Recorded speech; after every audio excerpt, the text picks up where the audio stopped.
சித்தக்கேர் உணவே மருந்து மருந்தே உணவு. இன்னைக்கு சித்தர்கள் சொன்ன நிறைய பச்சிலை சரக்குகள் அப்படின்னு சொல்லுவாங்க. பச்சிலை அப்படின்னா நிறைய மூலிகைகள்லாம் சேர்ந்து only plant based herbal based இந்த மாதிரி ஒரு எல்லாமே சேர்த்து சுவாச காசம், அதாவது அடிக்கடி சளி பிடிக்காமல் இருக்கிறதுக்கும் மூச்சிறப்பு இல்லாமல் இருக்கிறதுக்கும் லங் இன்ஃபெக்ஷன் போகிறதுக்கும் ஒரு மருந்து சொல்லியிருக்காங்க. அதில் உள்ள சரக்குகள், அதாவது அவங்க மருந்து செய்யக்கூடிய தேவையான பொருட்கள் என்னென்ன அப்படிங்கிறத பார்க்கலாம். ஏன் இது அடிக்கடி ஒரு மருந்து செய்யறதுக்கு இந்த பொருட்கள்லாம் தேவைப்படுது அப்படின்னு அடிக்கடி ஏன் சொல்கிறோம் அப்படின்னா, நமக்கு தெரிஞ்ச மருந்துகள் பாதி இருக்கும், இலைகள் வேர்கள் இது இருக்கும், தெரியாத மருந்துகள் இருக்கும். இதெல்லாம் சேர்த்து தான் ஒரு சித்த மருத்துவமாக நமக்கு கிடைக்குது அப்படிங்கிறத தெரிஞ்சுக்கணும்.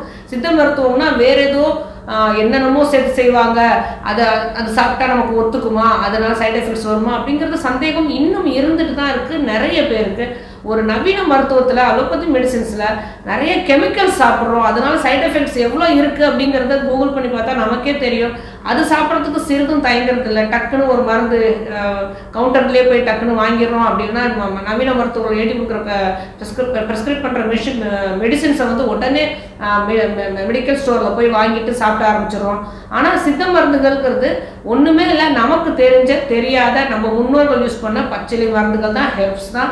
அதனால தான் ஒவ்வொருத்தரையும் அடிக்கடி டைம் கிடைக்கும் போது இந்த சித்த மருந்துகள் இதெல்லாம் சேர்த்து இருக்குது அப்படிங்கிறத நம்ம சொல்லிகிட்டே வரோம். நான் சொல்லிகிட்டே வரேன் பாருங்க, எவ்வளோ மருந்துகள் இருக்குது. அதுவும் ஒரு சுவாச காய்ச்சல் பிரச்சனைக்கு எவ்வளோ மருந்துகள் இருக்குது அப்படின்னு சொல்கிறாங்கன்னு பார்க்கலாம்.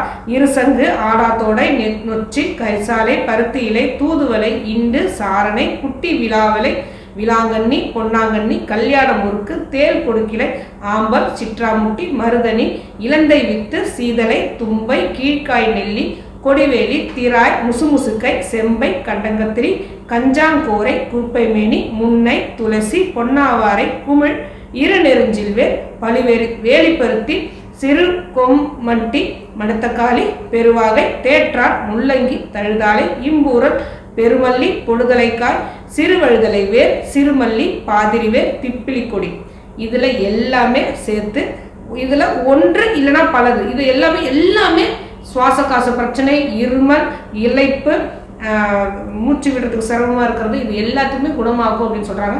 இதில் 1, 2 இல்லைன்னா 3 நாள் கூட சேர்த்து ஒரு குடிநீர்னு சொல்கிறது வடிகட்டி கொதிக்க வச்சு அதை வந்து கஷாயம் மாதிரி 4ல் 1 பங்காக ஆக்கி அதை குடிக்கிறது. சாறுங்கிறது பச்சிலை, அதாவது அப்படியே ஃப்ரெஷ்ஷாக ஹெர்ப்ஸ் எடுத்து பிழிஞ்சு அம்மியில் வச்சு அரைச்சிட்டு இல்லை மிக்சியில் அரைச்சிட்டு சாராக பிழிஞ்சு எடுக்கிறது.